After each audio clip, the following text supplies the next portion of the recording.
I never expected my husband to become so weird lately. He seems to have realized he's just a tragic supporting character, and he's completely given up. When the female lead asks for his help with the heat, he says, "Too much AC makes you sick. Meddling too much in others' business can kill you." When the male lead comes looking for him, he says, "Just pretend I'm dead. Everyone dies eventually." But when it comes to divorcing me, this guy is surprisingly stubborn. Yes, I've changed my mind. I'm done pretending. Cards on the table. I'm not divorcing you. The female lead came to borrow money from my husband again. As soon as I stepped out of our room, I heard my husband's impatient voice. "You come to me every time you need money? What's wrong? Don't you have your own family?" Emily's voice trembled with tears. "This time it's different. Tom got into a fight and hurt someone. They're threatening to take him to jail if we don't pay up. Even if they took him to the crematorium, it wouldn't be my problem." Before she could finish asking to borrowed, Mike interrupted. "I'll lend you money, but first pay back the $280,000 you've already owe me." Emily responded in disbelief. "You're so rich, and you're seriously asking me to pay back just $280,000? Well, if your skin is that thick, I could slap you twice, and you probably wouldn't hit back, right?" After that, Emily was silent for a moment. Then I heard the door slam shut. Mike muttered, "Trick me once, fine, but trying to trick me out of my money? How naive." As he turned around, Mike locked eyes with me. The man who had been fierce as a guard dog a second ago suddenly broke into a husky-like grin. "Honey, I just single-handedly protected our joint assets. Tell me, aren't I amazing?" I was holding our divorce agreement in my hand. The words I wanted to say froze on my lips. After a long pause, I managed to say, "Amazing. I transmigrated into this novel last month. My husband Mike is the biggest victim, no, I mean the deeply devoted supporting male character in the story. Everyone calls him Mr. Moneybags. The novel is supposedly a heartwarming romance. The male lead Tom is a good-for-nothing troublemaker, while the female lead Emily is a naive, romantic ray of sunshine. In the early parts of the story, the male lead smokes, fights, and rebels in every way possible, while the female lead stays by his side supporting him no matter what. Eventually, the female lead successfully guides the male lead to reform, becoming a powerful CEO. And my husband? He's the magic money tree in this book. Despite his background as a powerful business tycoon, the author made him hopelessly lovesick. Whenever the male lead gets into trouble, the female lead comes to him for money. He provides all the money, while the female lead gets all the credit for being the good person. He pines for years, but remains forever the backup choice. That's not all. When the male lead starts his business, it's the female lead who begs Mike for send money. Later, when the male lead becomes hugely successful, he turns around and accuses Mike of meddling, developing a grudge against him. The story ends with the male lead taking over Mike's company. After going bankrupt, Mike leaves in despair. Meanwhile, the main couple lives happily ever after, even having triplets in the epilogue. As for me, I'm Mike's contract wife.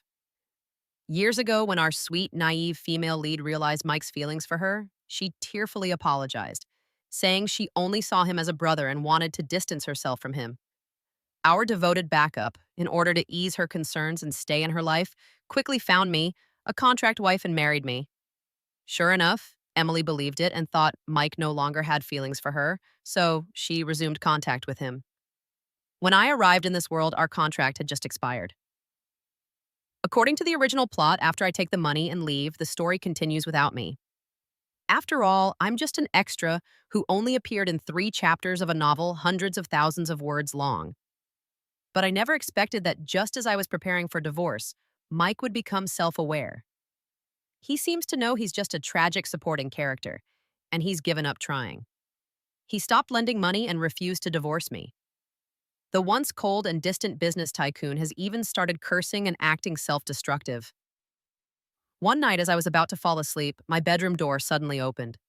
Mike stood in the doorway hugging a small pillow, looking pitifully lost. "Honey, I can't sleep." Mike and I always slept in separate beds. I had no idea what had gotten into him this time, so I cautiously replied, "Can't sleep? Why don't you go for a run outside?" Without hesitation, Mike responded, "But I don't want to run outside. I want to run circles in your heart." That line made me completely lose it. Mike completely ignored my speechless expression and climbed onto my bed with his little pillow. I was shocked. You're not planning to sleep here, are you? Mike blinked his innocent eyes. You're not going to kick me out, are you? Shouldn't I kick him out? We're fake spouses, for crying out loud. But hearing my words, Mike immediately pulled a small red book from his pajama pocket and flashed it before my eyes. Who says we're fake? I'm legally yours. Then he lay down beside me and tightly closed his eyes. There, I'm already asleep. Me, picturing myself with question marks over my head. While I was completely puzzled about what had caused Mike's dramatic change, I suddenly remembered how he had refused to lend Emily money earlier that day. Wait a minute, could it be that he doesn't want to pay my divorce settlement? Is that why he's suddenly refusing to divorce me? As a minor character, the original novel didn't waste words describing my interactions with Mike in detail. But after transmigrating, I inherited all the original owner's memories. The original Sarah had been Mike's college classmate. She had always secretly loved the senior. So, when he proposed a fake marriage, Sarah agreed without hesitation. At the time, the naive girl dreamed their pretend relationship would become real. But in the year that followed, all she experienced was emotional neglect and watching her husband bend over backward for another woman. Although Mike seems to have awakened now, who knows if this is just some new tactic to attract the female lead?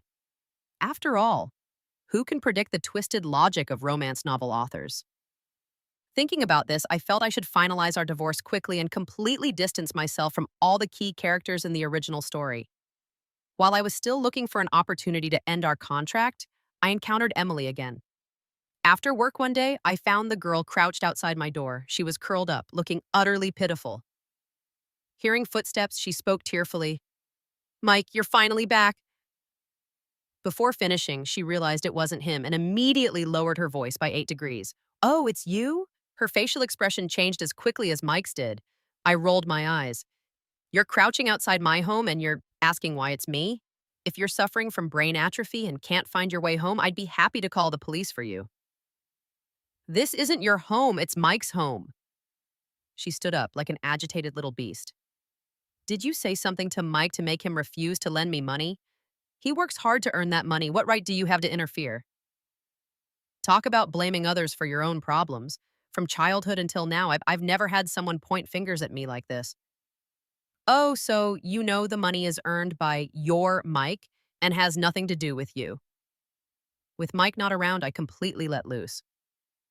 I wanted to curse you out yesterday, but held back. Now you've actively come looking for more? Even a monkey performing for money knows how to ride a unicycle, but you just show up with an outstretched hand. What, you think your face is worth more than a monkey's?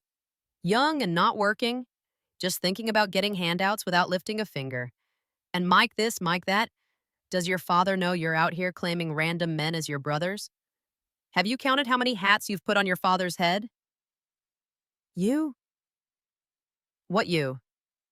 If you can't even speak clearly, go home and learn how before coming back to beg. Just then, the elevator doors opened. Mike stepped out.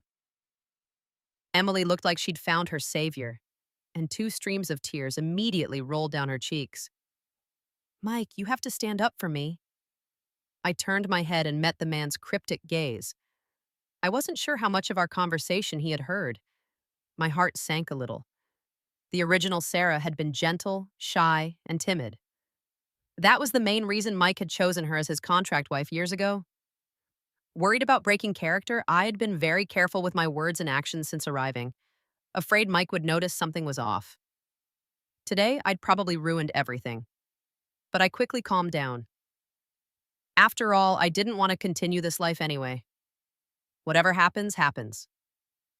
What I never expected was Mike's immediate mockery. Do you think I'm some kind of judge? I'm exhausted from working all day, and now I come home to play mediator for you? How much overtime are you paying me for bossing me around like this? Then he pulled me behind him and asked softly, Are you okay? Did she bully you?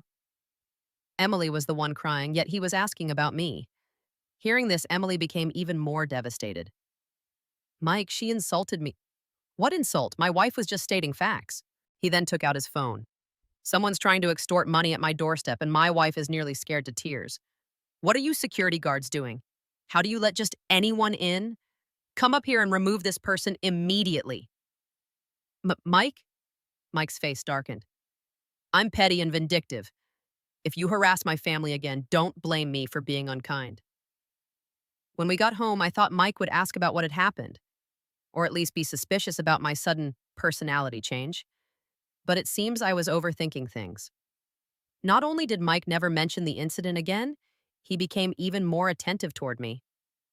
Early the next morning, just as I started work, messages from Mike began flooding in. Honey, why aren't you chatting with me? Do I look illiterate to you? Tomorrow and tomorrow and tomorrow. With so many tomorrows, let's save work for tomorrow. When do you get off work? I'll come pick you up for a date right now. Let's end your workday here. Is it really okay for a CEO to publicly slack off like this? With Mike's current work attitude, I figured he wouldn't need the male lead's efforts to ruin his company. He could accomplish that all by himself. I flipped my phone face down on the desk, completely ignoring him. The original Sarah was a reporter for the Business Weekly, and since I studied journalism in college, the profession was a good fit. Just as I opened my computer to start writing, the editor-in-chief brought someone in. Put your current work on hold. Let me introduce our new intern. Looking over, I was surprised to see Emily. Then I remembered that Emily, as the positive ray of sunshine, was a hardworking part-timer in the early parts of the story. The novel mentioned that Mike, unable to bear seeing Emily work so hard, had pulled strings to get her placed at a magazine. Later, Mike also used his connections to help Emily secure exclusive interviews with major business leaders. With Mike's backing, Emily quickly established herself in the industry, rising from errand girl to editor-in-chief of a top industry magazine. But I hadn't known that Emily and the original Sarah worked at the same place. Thinking about it now, Mike was truly despicable. Not only did he arrange for his crush to work at the same company as his wife, but he also gave all the resources to his crush. Damn, I want a divorce even more now. True to her female lead status, Emily quickly won everyone over by running errands and buying milk tea for the office, maxing out her likability meter in no time. Originally, I had no intention of acknowledging Emily, but she approached my desk with milk tea in hand. Sarah, I'm here to apologize. Her voice was just loud enough for the entire office to hear. Someone asked curiously, "You two know each other?" Before I could speak, Emily nodded. Sarah's husband is like a brother I grew up with. My good friend was sick recently, and he wanted to lend me money for an emergency, but Sarah found out and scolded me. Then she turned to me. I'm sorry. I was just too anxious that day. My friend was waiting for money for surgery, so Don't worry, I'll figure out the money situation myself. I won't bother you and my brother again. What a masterful way to twist the facts and reverse cause and effect. My colleagues' looks toward me immediately changed. One told Emily, "You're so young. How much money could you possibly have? Everyone has emergencies. Some people these days are just too materialistic, quick to take advantage, but avoid any trouble. What disease does your friend have? How much more do you need? Let's see if we can help." The original Sarah had been a pushover, often working overtime for colleagues, but they never appreciated her, instead often mocking her behind her back for being foolish. Hearing these barbed comments, I tossed my mouse onto the desk. Her friend suffers from assault and battery, a mental disorder where you beat someone half to death and can't pay compensation. The shortage isn't much, just a few $100,000. My colleagues all became silent. I sneered. Aren't you all living saints? Why so quiet now? When you help her, please make sure to cover the $280,000 hole she scammed from my husband, so I don't have to waste money hiring a lawyer to sue. The entire office instantly fell silent. My phone kept buzzing with messages, all from Mike. I can carry rice, I can carry flour, but I can't carry how much I miss you. Look at this one. Before I can message him, another message came. It's okay if you don't respond. My loneliness alone can support both our happiness. Ignoring his cheesy lines, I messaged him directly. Your dear sister is now reporting at our station. Since we're in a fake marriage with no property disputes and our contract period has expired, let's go to the Civil Affairs Bureau soon to finalize the divorce. Almost immediately, Mike replied, I'm busy, no time. Followed by, I'm off work. Coming to pick you up right now. Wait for me. Me, looking at those two messages, thinking, do you see the contradiction? On the way home, Mike was like a puppy who had made a mistake, not daring to make a sound. Only after we got inside did he speak. The work situation was truly unexpected. I'll call your editor in chief right now and get her fired. Don't bother. After we divorce, I'll resign too. I'm not getting divorced. Mike suddenly raised his voice, startling me. Why won't you divorce me? Although the contract was written for 1 year, there was a supplementary clause. If either party falls in love with the other, the agreement is automatically void. You were the one who suggested it. Don't you remember? Only then did I recall that the original Sarah, harboring fantasies about this marriage, had indeed proposed adding this clause. I was about to argue when I suddenly realized something. Are you saying you've fallen in love with me? Hearing this, Mike actually started acting bashful. Even his ears turned red. Wasn't I obvious enough? I thought hard about Mike's recent behavior. It was indeed quite obvious. But the problem was, I never dared to think in that direction. What supporting male character doesn't love the female lead but falls for a cannon fodder character instead? I was stunned, pacing in circles. No, this isn't right. You shouldn't be falling for me. Why? I just like you, okay? My character setting is literally lovesick fool. Why do I need so many reasons? As his words fell, we both went silent. Did you just say your character setting is lovesick fool? I carefully caught his verbal slip. Do you know something? I'm a non-playable character in a novel. Or you're not the real Sarah. Which part are you asking about? Well, he knows everything. I couldn't speak for a while. When did you find out? I haven't known for long, probably since you arrived. Mike scratched his head. Actually, I should thank you. You're the one who told me. I was shocked. Me? When? I don't remember. He coughed lightly. Once when I had a fever, you were sitting beside me and I heard you call me an idiot. Thinking back, I realized that actually did happen. It was shortly after I arrived. Mike had gone out in a downpour to take Emily to the hospital, then returned with a high fever that left him unconscious all night. Afraid he might die and bring bad luck to the house. I stayed by his side all night. I thought he couldn't hear me, so I let out all my pent-up complaints. Who would have thought he heard everything? So my cover was blown long ago? Then what was the point of my careful pretending all this time? Seeing my complicated expression, Mike pressed his lips together. Your rant woke me up on the spot. After that, I couldn't help but pay attention to your every move. That's when I realized you were very different from the original Sarah. Gradually, I found myself wanting to see you more and more. By the time I realized what was happening, my lovesick fool nature had transferred to you. I was stunned. This thing can be transferred? Seeing I still wasn't speaking, he grew somewhat exasperated. Anyway, I've said everything I needed to say. I'm not getting divorced. At least give me a chance to pursue you properly. But, no buts. This matter is settled. My ears are clocking out now. La la la, I can't hear you. Whatever you're saying, I can't hear it. I wonder if after becoming self-aware, Mike turned into a complete idiot. In the end, I gave in. After all, Mike is handsome and wealthy. Even in the real world I came from, there weren't men like him around me. I'm not heartless. There's absolutely no reason to stop an excellent man from pursuing me. However, I did reserve the right to end this relationship at any time. Honestly, being pursued by someone who's programmed to be lovesick is pretty awesome. Not just rides to and from work, but breakfast, lunch, afternoon tea, perfume, necklaces, roses. If you can imagine it, he'll deliver it. I finally had to order him to stop to prevent the magazine office from turning into a flower shop. On the surface, everyone envied our loving relationship, but behind my back they said, we never saw Sarah's husband being so showy before, constantly displaying affection. When a man suddenly becomes attentive, he must have done something wrong.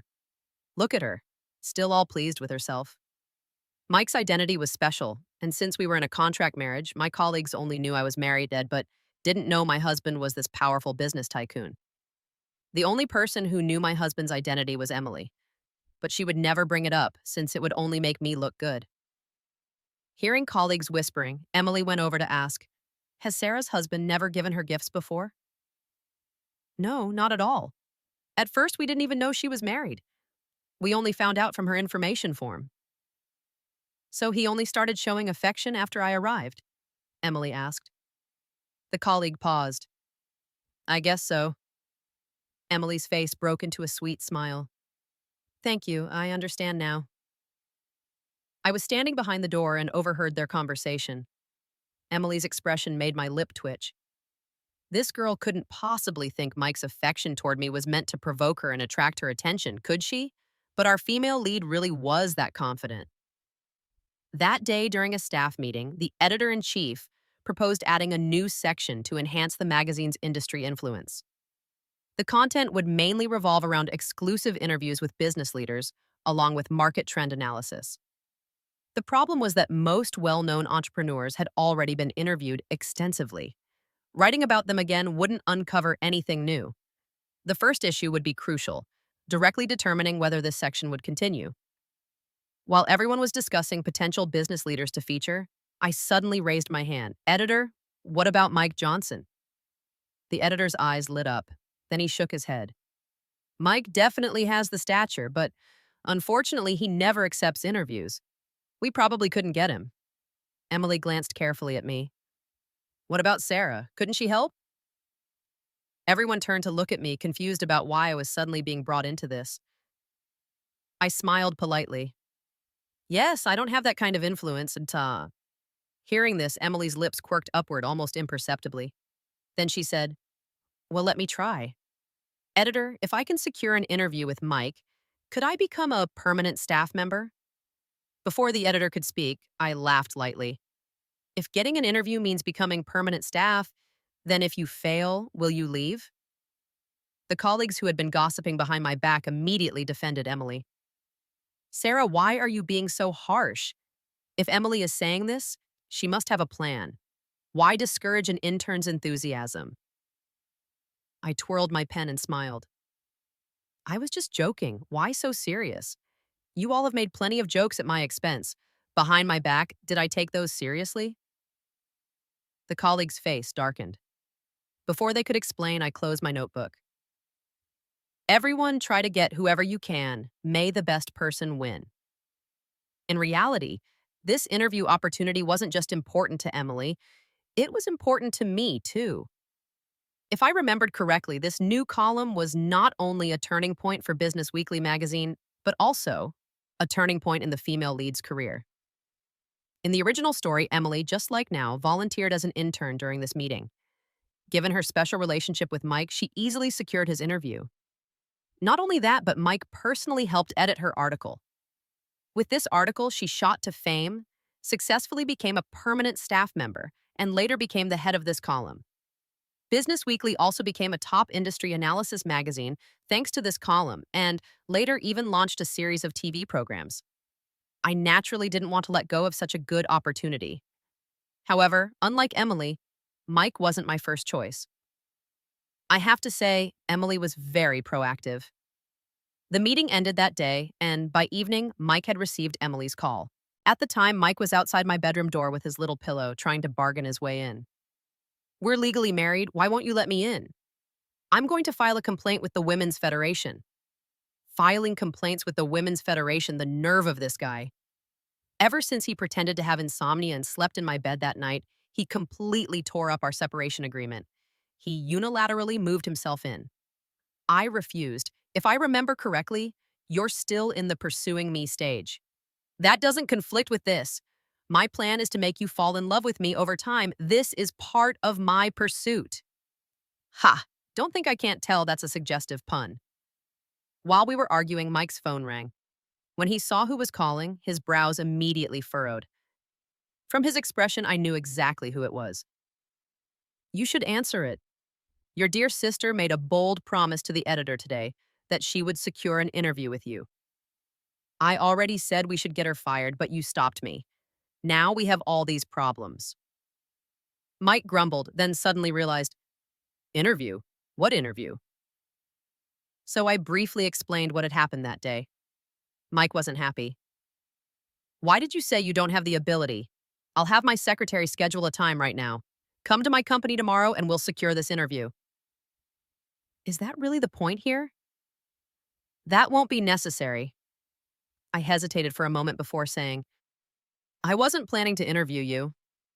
Mike fell silent. Hugging his pillow, he quietly walked out of the room.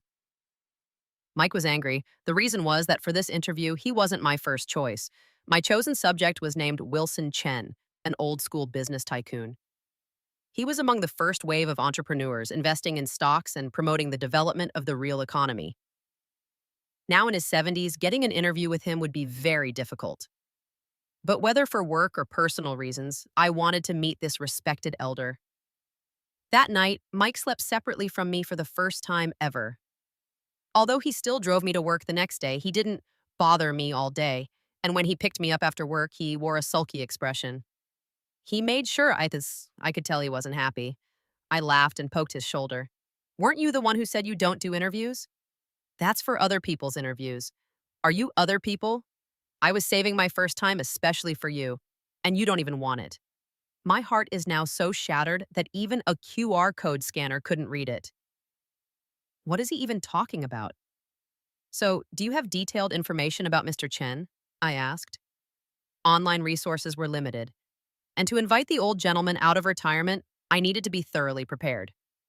Mike's eyes widened. Not only are you rejecting my interview, but now you want me to help you connect with another man? What do you mean, another man? He's over 70. He's still a man. I used my secret weapon, acting cute. Hubby. With just that word, Mike, who had been bristling with anger, instantly calmed down. Expressionless, staring straight ahead, he said one word at a time. Say it again. Hubby. Mike's ears turned red again. He's already stepped back from the business world. I can only help you gather as much information as possible. That was all I needed. A few days later, Mike gave me a file. The old man keeps a low profile. This is all I could find. I treasured the file like gold, but as I was about to walk away with it, Mike pulled me back. Call me hubby and I'll give you more good news. I obliged without hesitation. Hubby! Mike's lips curled into a smile. Although the information is incomplete, your husband has pulled some strings and secured an excellent opportunity to have dinner with Mr. Chen. The setting is special, so it's not convenient to bring you along, but I can help deliver some materials. If he's interested, he'll contact you. This was like opening the biggest back door possible for me. My heart racing, I couldn't help but hug Mike and give him a quick kiss. Mike's eyes darkened. If you want to thank me, that's not enough. I only had one chance, scheduled for the weekend. But even until the day before, I couldn't find a convincing reason for Mr. Chen to agree to my interview. In terms of experience, I'd only been in the industry for 3 years. In terms of ability, I hadn't made any outstanding contributions.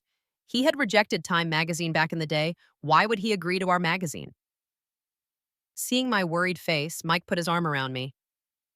Worst case, your husband will be your backup plan. Just interview me. What's wrong with me? I'm a handsome young man in my prime. Am I really worse than some aging old man? In terms of status, he actually was. That night, I once again took out the materials Mike had given me and studied them carefully. Suddenly, a name caught my eye. Mr. Chen's grandson, Alex Chen. The name sounded familiar, like I'd heard it somewhere before. Then I suddenly covered my mouth. It was him, the very person Tom had beaten up and hospitalized. This incident had left a deep impression on me when I read the novel. It was practically the climax of the first half of the book. The male lead was a street thug who one day beat up a young man who tried to stop a fight. In this kind of situation, Emily would normally borrow money and resolve it, but they didn't expect the victim to have a powerful background. The family didn't want money, they wanted to put Tom behind bars. Tom was thoroughly frightened and, with Emily's help, hid at her hometown. Later, Emily went to beg Mike for help. It took Mike quite some effort to finally resolve the matter. But as always, when everything was resolved, Mike, who had provided the money and effort, remained nameless, while Emily and Tom's relationship made a qualitative leap.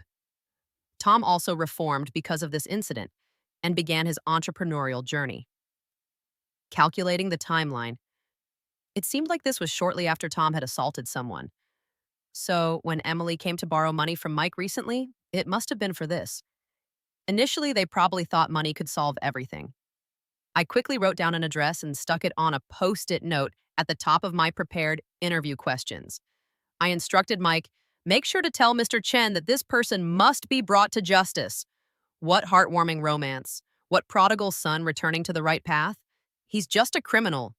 Such people need to feel the full force of the law so they know what real justice is. Sure enough, the next day I received a call from the old gentleman himself. We've caught him. I kept this matter confidential. How did you know? I was mysterious. Where there's a will, there's a way. Good, that's the persistence of a true journalist. Since you've helped me, I'll help you too.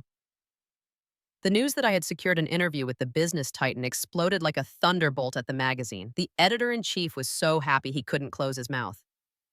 This just goes to show the value of our experienced reporters who are steady and responsible, not like some young colleagues who can't even walk but want to run, making wild promises in serious meetings and becoming a joke.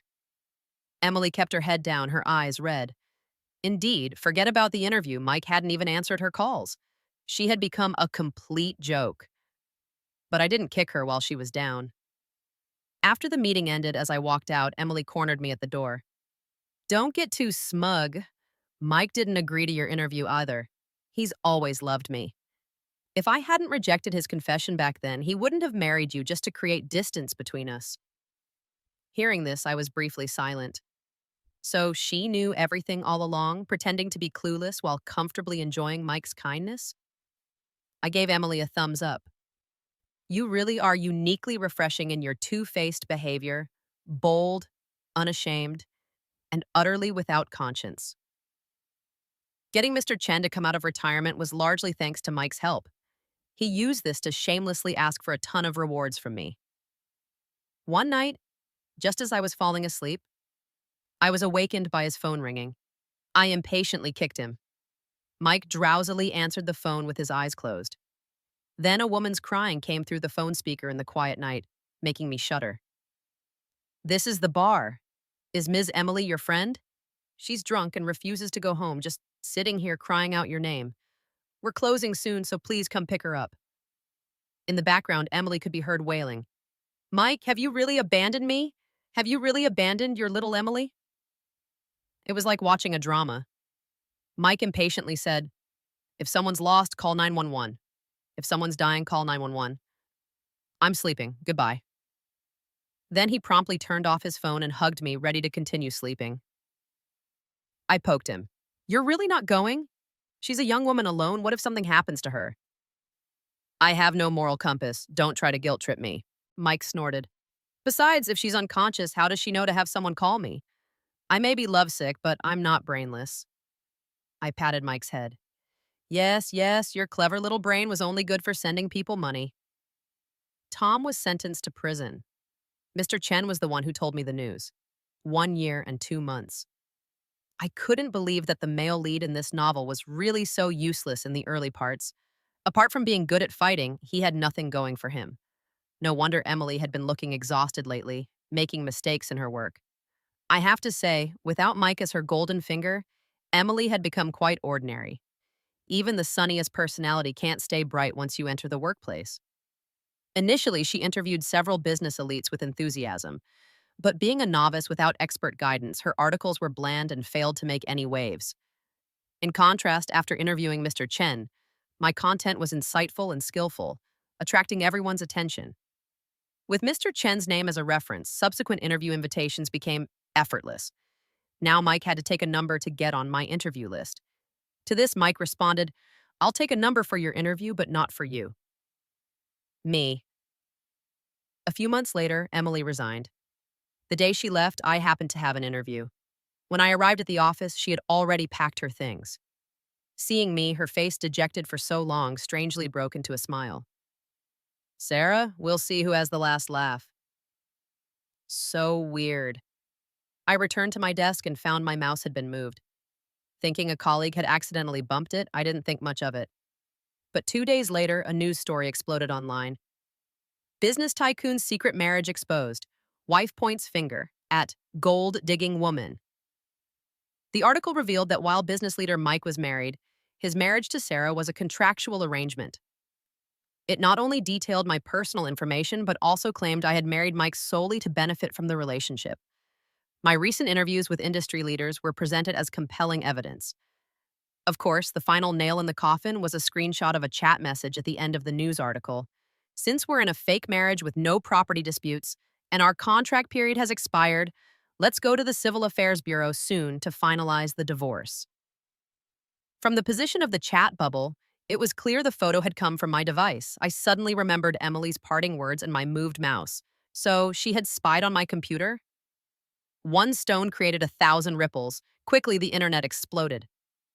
First drama of the year. My husband is married and his wife turns out to be a gold digger? What normal person has a contract marriage? Mike must be gay, and they're in a lavender marriage. Damn, look at all her interview subjects, all industry giants. How could she possibly have those connections on her own? The discussions grew louder, and soon hashtag Sarah Networker, hashtag Mike Sarah, and hashtag Mike. Contract marriage all topped the trending charts. But it didn't end there. Emily soon came forward publicly online, accusing me of exploiting her during her internship. In the video, she was in tears.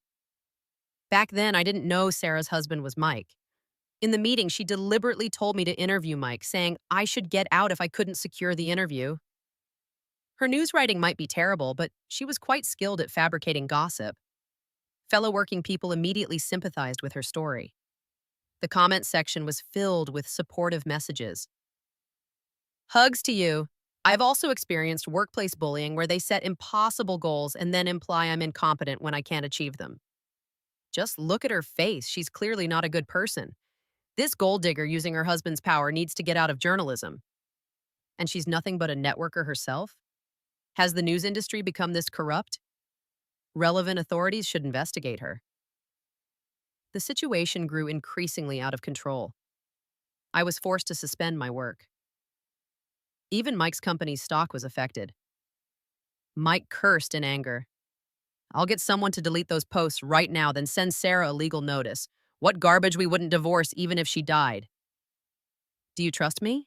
I asked. Yes. Looking at the mounting comments, I said, don't do any PR yet. Let this situation ferment a bit more. The greater the impact of the incident, the more satisfying the backfire when the truth comes out, right?